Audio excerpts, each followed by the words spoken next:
Good afternoon, everyone. Thank you for attending our webinar today. We'll give everyone about 30 seconds to hop on and we'll get started. Ed, can you hear me okay? I just got a notification that my connection was Yes. unstable. Okay. Yes. Good. Appreciate that.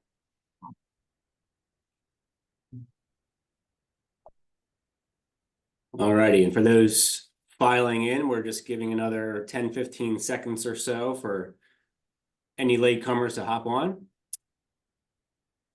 Just as a notice, this will be recorded or is being recorded, I should say, and we'll be sending out the replay later on this week.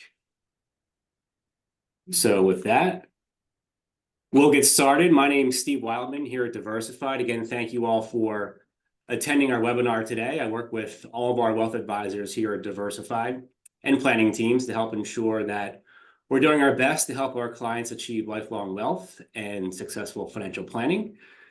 Today, we're here to discuss mid-year tax planning. I know most people think about, when they think of taxes, it's more of a beginning of the year thing, but there's certainly things that we can do on a monthly basis and certainly by mid-year to strategize for how we deal with taxes on an annual basis.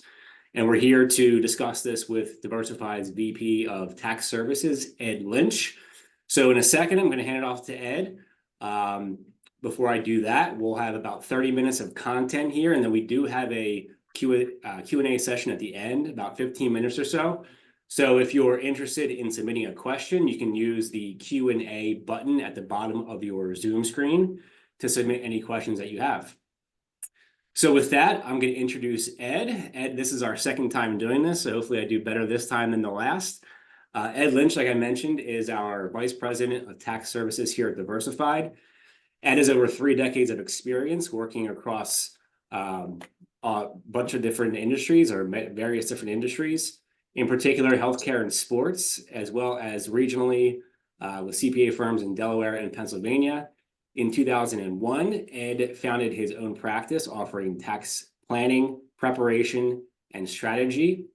Ed has a business degree from the University of Richmond, is a CPA in both Delaware and Pennsylvania, and has a Master of Taxation from Villanova. Ed lives in Delaware, or actually, excuse me, he's from Delaware, lives in Westchester, and is active in his community, serving on nonprofit boards and volunteering as a soccer referee and coach. Ed, hope you're not having soccer these days, and the weather, at least here outside of Philadelphia, it's a little hot, but please welcome Ed, our seasoned tax expert and community leader. Ed. Thanks, Steve, and good afternoon, everybody. So today we're going to talk about a couple of different things. On the agenda will be to evaluate your tax strategy for the year, some key mid-year tax moves, investment and charitable opportunities, some business and estate planning refreshers, and then as Stephen mentioned, we're going to chat about, or we'll have a question and answer session. But before we go into evaluating your tax strategies, I thought I'd take a couple of minutes and talk about the 2025 Tax Act that is currently, I believe, in the Senate. It has left the House, and so it's being looked at by the Senate, and then they'll make their changes, and then I think it goes back to the House, and they vote on it again, and then it goes to the president. So who knows what the final version is going to be? It's sort of hard to do tax planning, or you don't necessarily want to do tax planning using any of the proposals because they could change at any given time. So I've picked out a couple different sections of the proposals and sort of combine the Senate and the House versions to see what it could look like. In 2 hours from now, it could change. So it's one of the things, again, this is all just up in the air, just bringing it to your attention. You probably have read about it or seen it on the news. So the at the top of it is the income tax rates for individuals. And both the House and the Senate versions are basically keeping the current tax brackets where they are.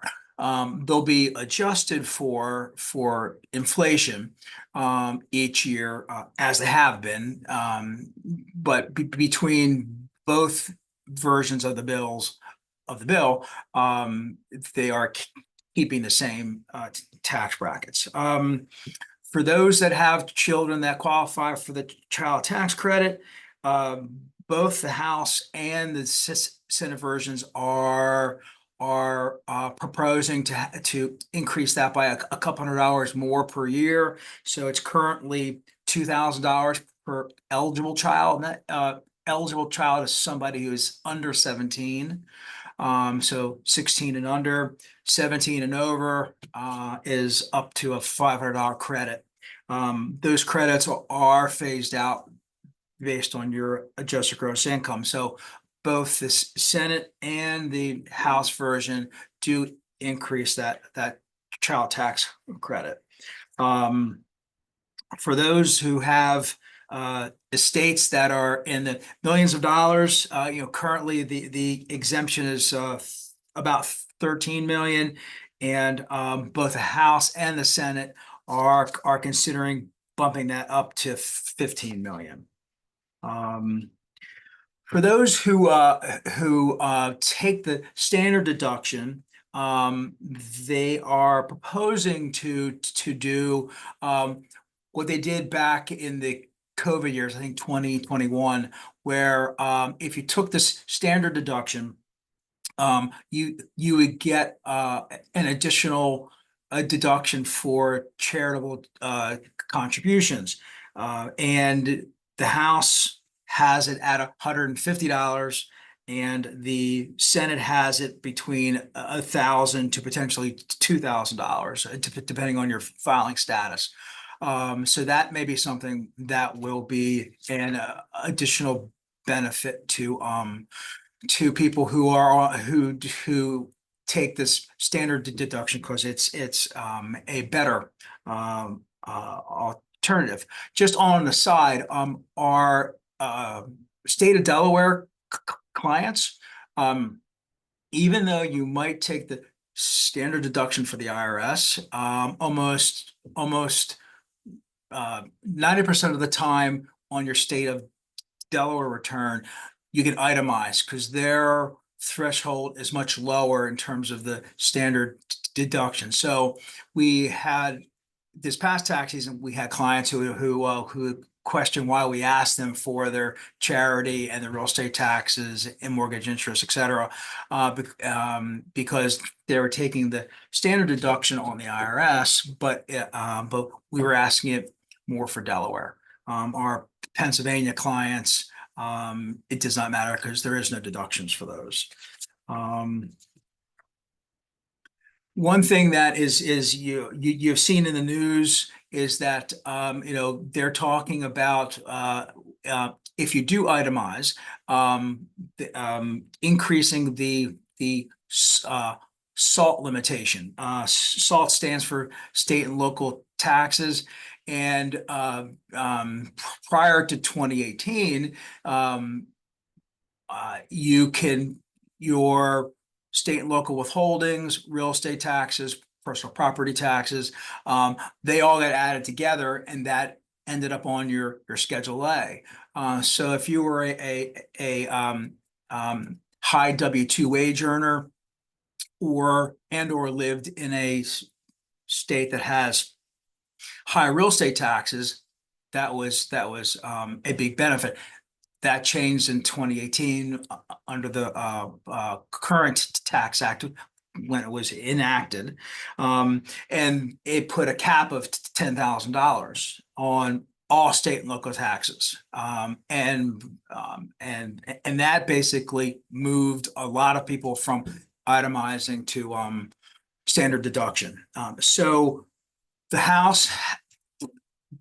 House's version of the bill has increased the cap from 10,000 to 40,000, and unfortunately the Senate version still has the $10,000 cap in there. So that's where you're going to see a lot of going back and forth, I think, between of both houses of Congress to somewhere in the middle. Hopefully, they will land.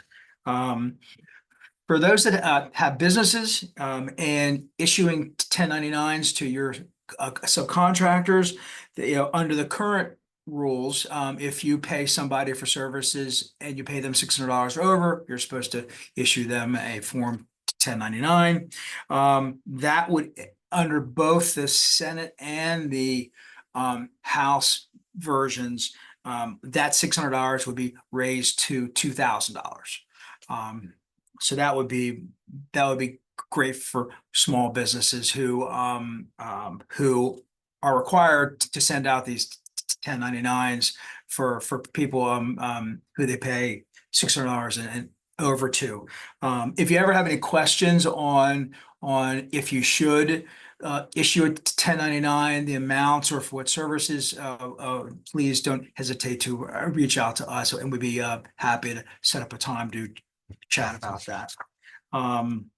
Also for businesses, they are talking about changes to the bonus depreciation, and what that is basically, over the last X number of years, you've been able to deduct a percentage of all of your new fixed asset costs right off the bat.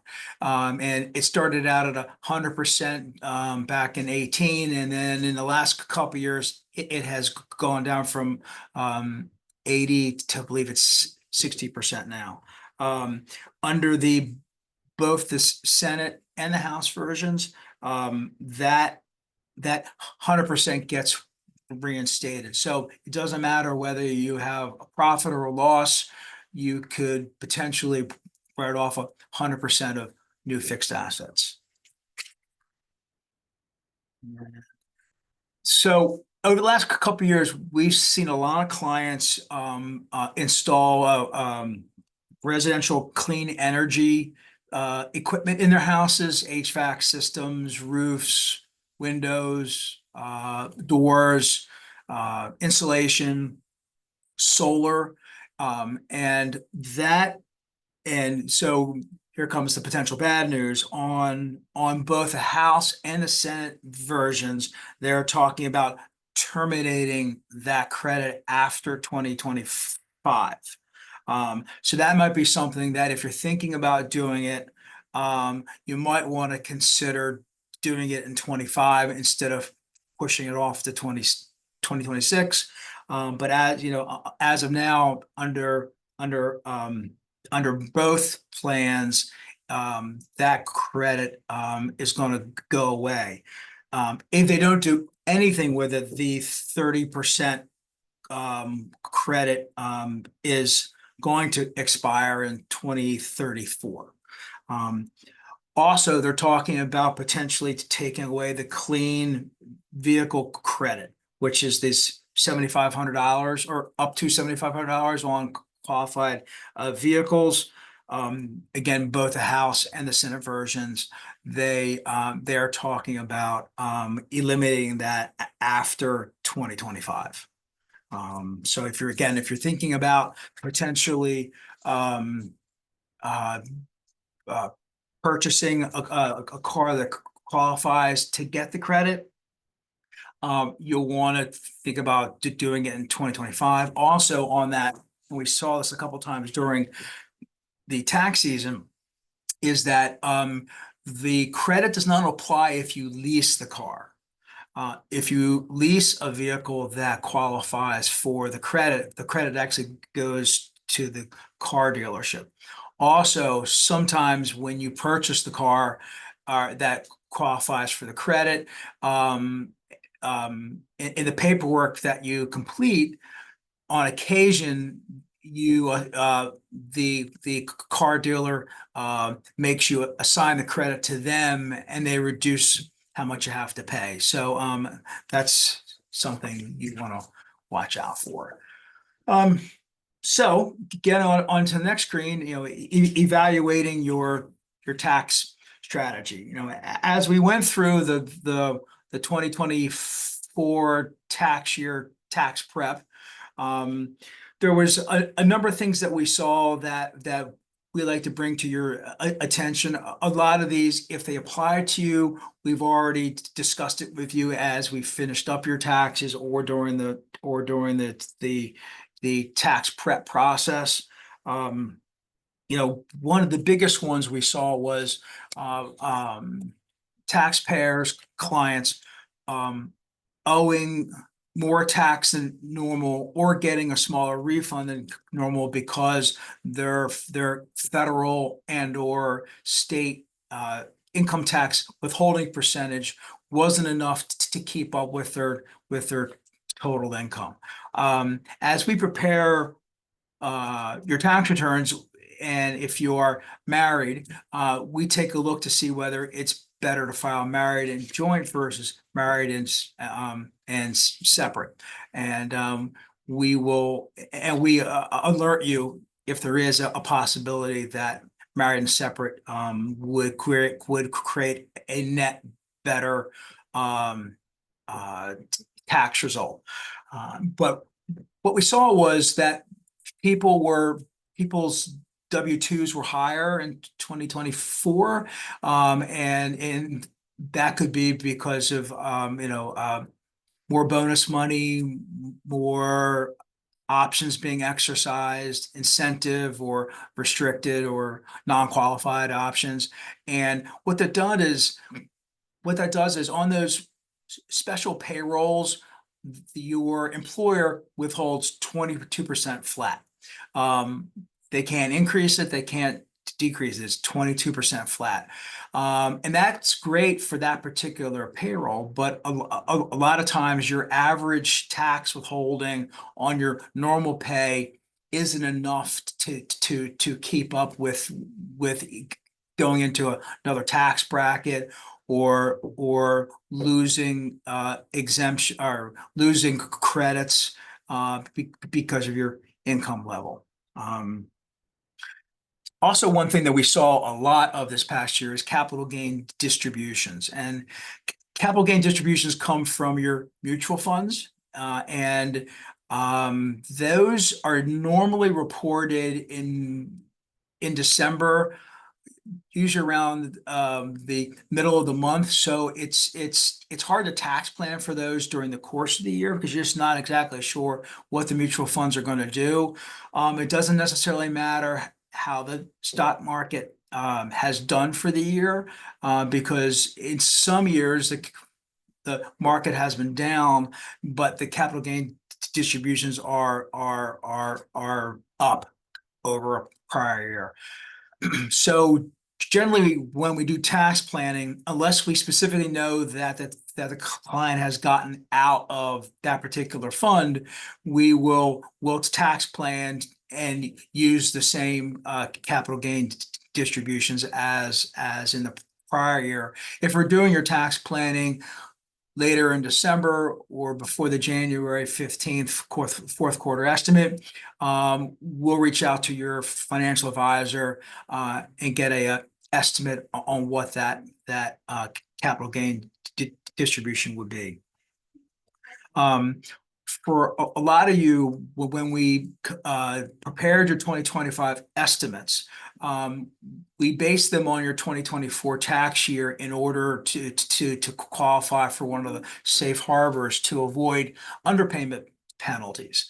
And for those clients that are paying higher estimates in 2025 because their income was higher in 2024, we're going to be reaching out to you, if we already haven't, to schedule tax planning sessions to make sure that you're not overpaying your 25 income taxes when we know things have changed. So look out for correspondence from us in as we get into the tax planning season. We also found out that on a number of clients, they had overfunded their HSAs. Most of the time, it's because one spouse has their own plan, and it could be a single plan, and the other spouse has a family plan, and they both contribute the max. When you have two spouses who are in two HSA plans, um, between the two, you can't go over the max for a family, which was like $9,000 just this past year. So a lot of times, what happened was one spouse is withholding at the single max rate, and the other spouse is withholding at the family max rate. When we go to do the taxes, it's been overfunded. So we advise clients to uh, remove the excess funding plus any related earnings, if there are any, and you avoid 6% excise tax, they call it. There are times when some clients will just keep the excess in there, and they'll pay the 6% every year because it's not a really big amount sometimes. But that's something that we can certainly chat with you about as we prepare your taxes. And also just, as you're uh, thinking about or not thinking about your 2024 tax returns, there as part of the package that we give you, there's a summary sheet which will identify any loss carry forwards that are gonna go into the next year for capital losses. It could be rental property losses, um, uh, foreign tax credits that you couldn't use. So that's probably something good to look at to see what type of carry forwards you have going in to this year, 2025 tax year. So talking about some key mid-year tax moves. The next quarterly estimate, which is quarter three, is due September 15th. And some a lot of you are set up for quarterly estimates. If you think that your income has changed from 2024, gone up or down, and you haven't heard from us, let us know, and we can set up a time to talk about your 2025 tax plan before the third quarter is due. A lot of times we will tell clients to make the first two quarters quarterly estimates, and then we adjust the third and or fourth quarter. And the reason why we say that is when the IRS goes and they calculate underpayment penalties, they weigh the first two quarters more than the last two quarters. For our Pennsylvania clients, there is an opportunity to get Pennsylvania tax credit, and also to make contributions to a particular educational institution that you like. And there's Pennsylvania offers two of them. One is called the Pennsylvania Educational Credit Fund, and the other one is called the Pennsylvania Opportunity Scholarship Credit Fund. Depending on what type of fund you're in or you want to go in or sign up for, some of the funds have a June 30th a deadline to sign up. You don't need to fund it, it needs to be signed up. So if you have been thinking about it or you're interested in it, I suggest you speak with your financial advisor to see if this opportunity is good for you. And basically what it is you make a contribution. You actually become a member of a LLC, limited liability company, and you make a member contribution, and then usually 90% of that contribution, it acts as a credit on your Pennsylvania return. So it will either reduce your Pennsylvania tax due, or it'll help create a refund.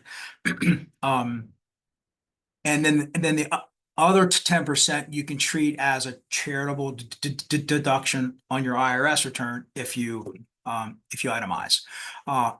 So that's something that if you're interested in, you want to reach out to your financial advisor.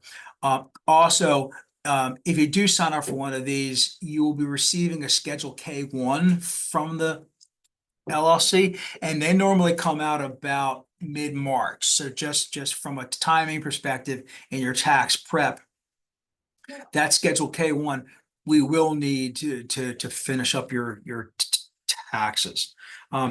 Also funding 529 plans. If you are a Pennsylvania resident, you can fund any 529 plan. It doesn't have to be state specific for Pennsylvania, and you can fund it for your dependents. You can fund it for non-dependents, and basically the maximum that you can fund a Pennsylvania 529 plan is the lesser of your Pennsylvania income or the annual gift tax exclusion. Also, for those who are thinking about retirement and retirement contributions, in our client base, there's basically three types of individual retirement contributions you can make over and above your 401k or your 403b or your simple or SEP IRAs. You could fund a traditional IRA, and it's a tax deduction depending on your income level and and if you participate in another retirement plan. You could also do a Roth IRA contribution. That's not a tax deduction, but you start a Roth, you put money into it. Once you've hit 59 and a half and the Roth accounts 5 years old or more, you can start taking that out tax-free. There's also a third option called a backdoor Roth. And if you have never heard about this, chat with your financial advisor about it. But it basically is for anybody who does not have a traditional IRA or a SEP IRA already. If all you have is a Roth or you have nothing in terms of IRA accounts, you can open up a traditional IRA and make a non-deductible IRA contribution and then convert that to a Roth the same day or the next day. What that does is that gets you around the Roth IRA income limitations, and it helps get money into a Roth IRA. If you're a business, depending on how many employees if you have employees or if it's just you could potentially do a SEP IRA, a simple IRA, or a 401k plan.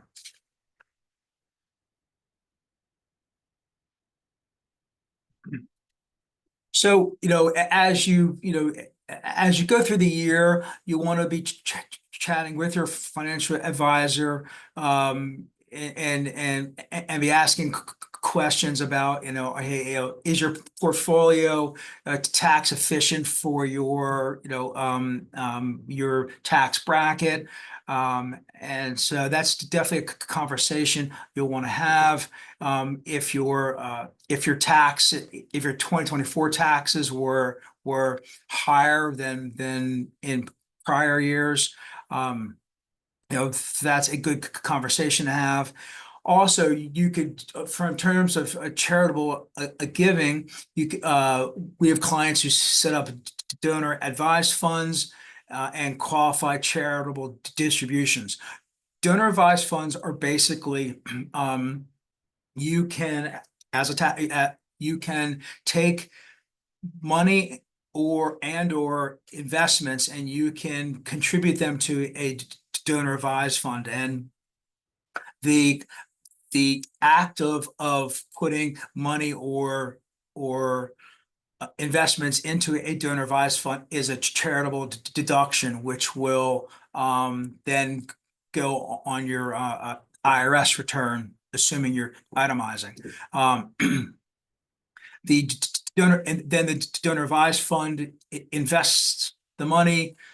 Hopefully it grows, and then you can make donations directly from the donor advised fund to your favorite charities. Those donations are not a tax deduction because you've already gotten the tax benefit by opening up the donor advised fund, and you can put money into this fund every year, a one-time event. There are no limitations. For those that are 70 and a half and older, you could do qualified charitable distributions. And what that is basically for those that have required minimum distributions, you can take part or all of your RMD up to a total of 108,000 for 2025, and you can, instead of taking the money yourself, you can have your IRA send a check to your favorite charity on your behalf. And what that does is it satisfies your RMD requirement, and you're also not taxed on that amount. So in an example, if you were to if your RMD is $10,000 for the year, and you take 3,000 of that and use this qualified charitable distribution, the 3,000 goes to the charity. It's not a tax. It's not a charitable deduction for you, but what that does is, instead of getting taxed on the whole 10,000, you're only taxed on this net 7,000. So the total for the maximum amount for that per taxpayer is 108,000 for 2025. Also, if you know that you have capital gains in one fund or one investment account, and you have potential capital losses in other funds, you'll want to talk to your financial advisor to see if it makes sense from your financial planning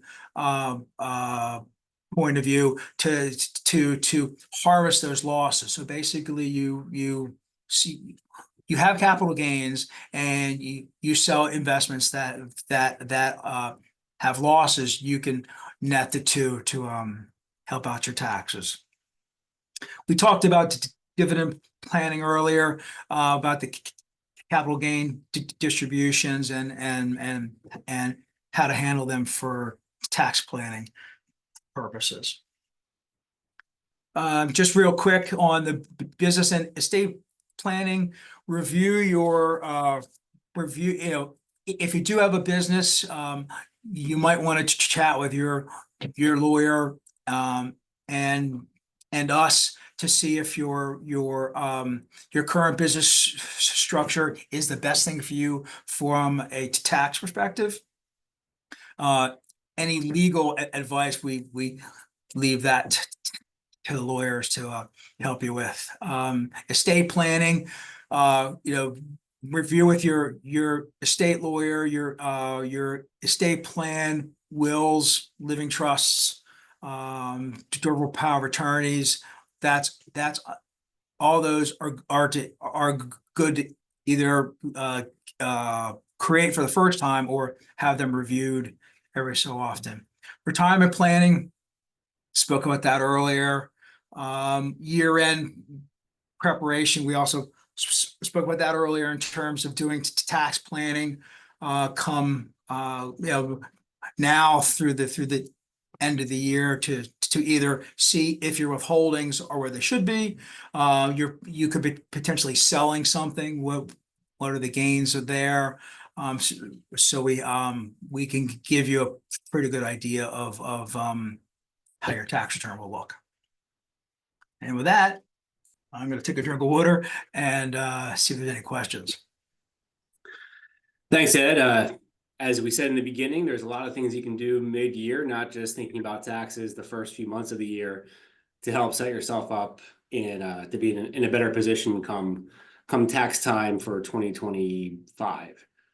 With that, Ed, appreciate that. So just a reminder, folks, if you have any questions, there is a Q&A button with a little question mark at the bottom of your Zoom screen. Feel free to submit any questions that you have. If you have any questions about your own personal tax situation, I highly encourage that you reach out to your wealth advisor, whether that be with Diversified or elsewhere, to ask about any specific questions you have about your own personal situation. And also, as a reminder, this session is being recorded and will be sent out via email later this week. So if you missed anything that Ed walked through, you can certainly review the replay in a few days. So with that, Ed, we did have a few questions come in. So if you're ready, we'll fire some of these at you. Far away. All righty. So you mentioned quarterly payments and the income levels that you had walked through earlier. A question came in: how can I avoid underpayment penalties? So with underpayment penalties, there are basically three exceptions that if you qualify for any one of the three, there is no IRS underpayment penalty, even if you owe money. Pennsylvania and Delaware are the same or have same basic rules. The three real quick are: if you take your prior year tax, which in this case would be 2024, and if your adjusted gross income's under, I think it's 150, then your safe harbor is 110% of your, or sorry, 100% of your 2024 tax. So if you pay in four quarterly estimates for four quarterly estimates that are the same, plus your withholdings, if you hit 100%, there's no underpayment penalty. If your income is higher than the 150, then it's 110% of your prior year tax. The third one, which is sort of harder to get, is if you get your withholdings and your estimates at 90% of the projected tax for 2025. Got it. Thank you for that. You also touched on the potential tax law that's currently running through our government now. When or if the 2025 tax law becomes, or Tax Act becomes law, what will the effective date be? In most cases, the effective date will be January 1st, 2025. So it goes back to the beginning of the year. If they drag this on and it creeps into 2026, in past years they have made the effective date at the end of 2025. So and which messes up the IRS and their computer system. So most likely it will be January 1st of 2025 will be. However, on the clean energy and the car credit, on the Senate side, there's a I think it's 180 days from whenever the Tax Act is signed to get your car. Under the House version, it would be anything after 2024. Sorry, 2025. 2025. Got it. Okay. Good segue to the next question. So the next question that came in is, if I buy a used car that's electric or qualifies under the tax credit, can I still get a tax credit? You know what? I honestly don't remember off the top of my head. I will get an answer on that, and then we will respond back to you. I believe it's it qualifies on a new car, because potentially the used car has already gotten the credit, but I will confirm that and we'll get back to you. Okay.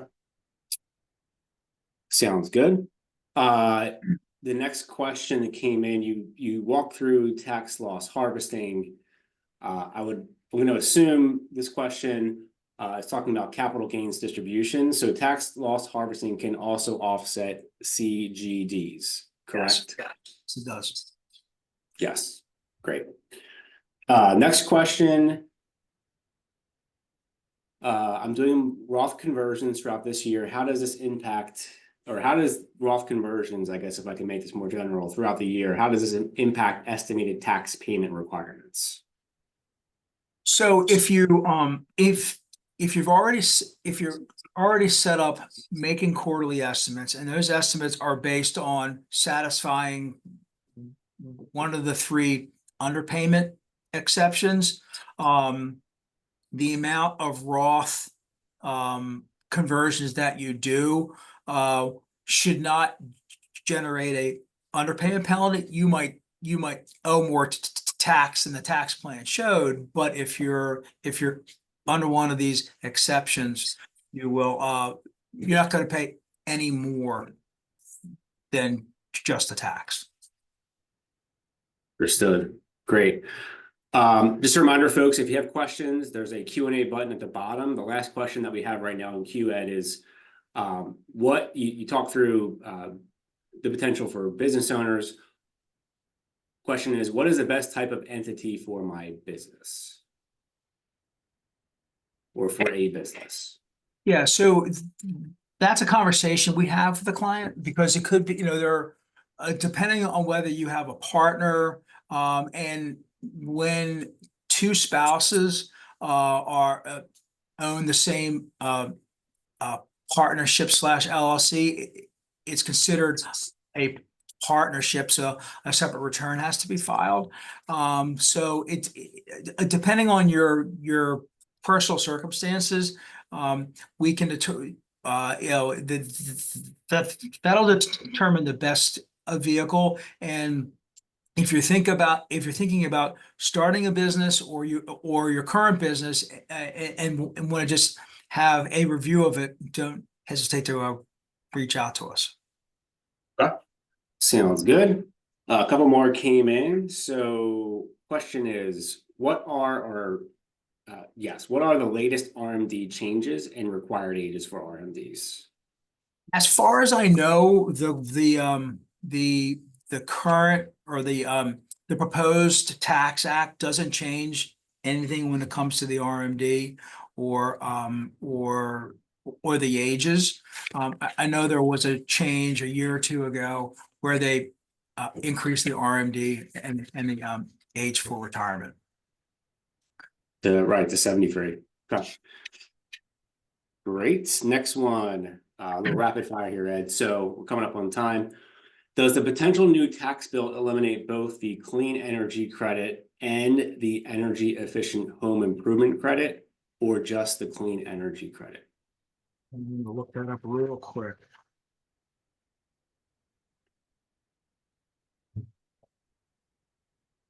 I believe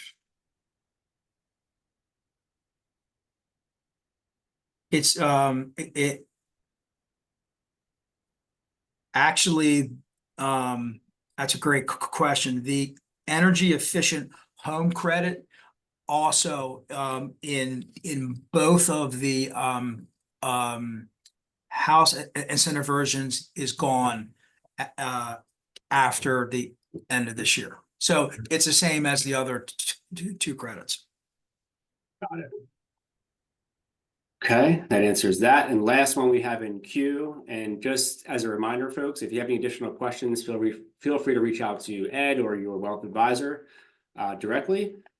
So last question here, Ed, in regards to quarterly payments to the IRS for 2025, can I estimate it now and make one payment before end of year to avoid any underpayment penalty? So